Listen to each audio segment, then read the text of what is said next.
आज नागपंचमी स्पेशल गव्हाची खीर कशी बनवायची ते आपण बघणार आहोत. चला तर मग सुरुवात करूया. तर त्यासाठी बघा मी इथे रेडीमेड दलिया घेतलेला आहे. रेडीमेड दलिया हा स्वच्छ तर असतोच, त्याचबरोबर तो एकसारखा दाणेदार असतो. तर बघा या ठिकाणी साधारण मी एक छोटी वाटी एवढा मी दलिया घेतलेला आहे. आता एका कुकरमध्ये 2 चमचे साजूक तूप घालून घ्यायचं आहे. त्यावर हा दलिया जो आहे तो अगदी सोनेरी रंगावर परतून घ्यायचा आहे. सुरुवातीलाच आपण हा दलिया तुपावर परतून घेतला की याला अगदी खमंग असा सुवास येतो. त्यामुळे आपण सुरुवातीला ही प्रोसिजर करायची आहे. त्यानंतर ह्याच्यामध्ये मी थोडेसे काजू घालून घेतलेले आहे. काजू पण आपण दलियाबरोबर छान सोनेरी रंगावर परतवून घ्यायचे आहेत.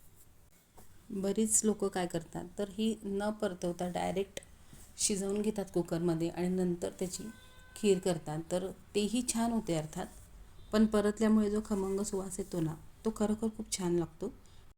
आता सोनेरी रंगावर एकदा छान परतला की त्यामध्ये आपण दलिया शिजेल इतकं पाणी घालून घ्यायचं आहे आणि ह्याला व्यवस्थित मिक्स करून आता आपण अगदी थोडंसं मीठ ह्याच्यामध्ये घालून घ्यायचं आहे. त्याच्यामुळे ह्याची चव खूप जास्त प्रमाणात वाढते.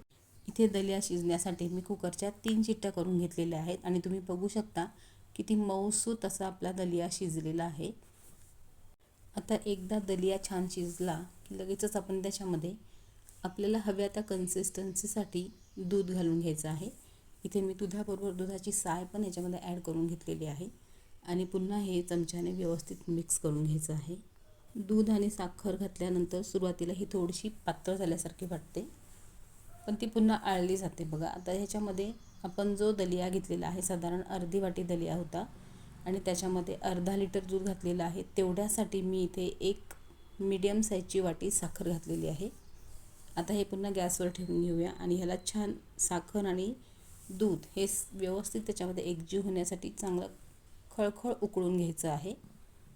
तर मीनवाईल याच्यामध्ये मी वेलची पावडर ॲड केलेली आहे आणि पुन्हा एकदा चमच्याने मिक्स करून आता आपण ह्याला एक उकळी काढणार आहोत. बघा दलियाची खीर चविष्ट तर लागते, त्याचबरोबर ती खूप जास्त प्रमाणात पौष्टिक पण असते.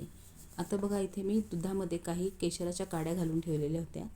ते दूध मी आता खिरीमध्ये ॲड करून घेते आहे आणि पुन्हा एकदा छान मिक्स करून घेऊया. खीर करत असतानाच केशराचा आणि वेलचीचा सुगंध घरभर पसरलेला आहे.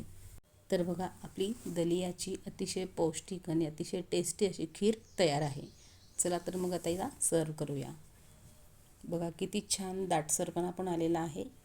केशर घातल्यामुळे याला कलर पण खूप सुंदर आलेला आहे आणि केशराचा खमंग असा सुगंध पण येतो आहे. तर नक्की या पद्धतीने या नागपंचमीला दलियाची किंवा गव्हाची खीर करून बघा. मला खात्री आहे घरातल्या सर्व मंडळींना ही खीर नक्की आवडेल. अतिशय सोपी पद्धत आहे, नक्की ट्राय करा आणि हो लाईक शेअर सबस्क्राईब करायला अजिबात विसरू नका. Bye bye.